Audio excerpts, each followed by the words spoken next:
Le nekaj metrov stran od sodne palače, ki je bila sedež nacističnega vodstva Jadranskega primorja, je še danes vhod v njihova zaklonišča. Glavni rov se kmalu razveja na 11 novih, dolgih od 12 pa do 26 metrov. V zaklonišču je imel Gestapo urejene sanitarije, ambulanto za prvo pomoč, pa tudi skladišča in arhive.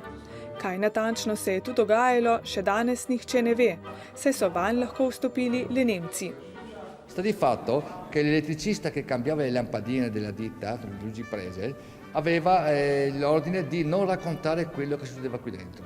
Veniva pagato dal Comune di Trieste per il cambio delle lampadine e per il lavoro, però non raccontava cosa succedeva. Vodja Gestapa in SS-ovskih enot Odilio Globočnik si je poleg povezave s sodno palačo dal zgraditi tudi jašek, po katerem je lahko prišel do svoje vile na Škorklji. Eden najhujših nacističnih zločincev je bil po rodu Slovenec. Po mami naj bi bil iz Vipavskega križa, po očetu iz Tržiča. Po vojni družina se umakne v Celovec, se vključi nacistom in postane Himmlerjev zaupnik. Na koncu glavnega rova se vojaško zaklonišče sreča s civilnim. Ta ni imel elektrike, zaradi slabo urejenih sanitarij pa so morali izkopati dodatne zračnike. Razmere in razsežnosti zaklonišča so bile presenetljive tudi za postojnske dijake.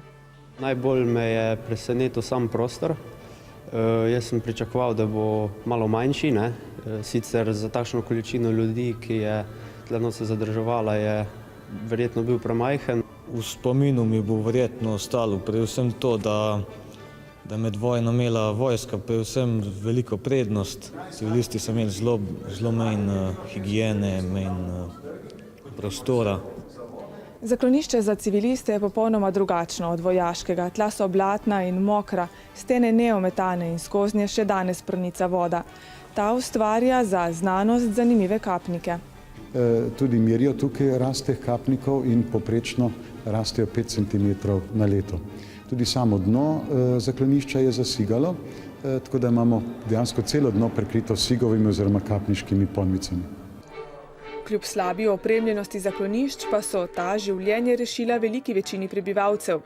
Trst so zavezniki bombardirali 20-krat. Umrlo je 723 ljudi, kar je v primerjavi z drugimi mesti malo.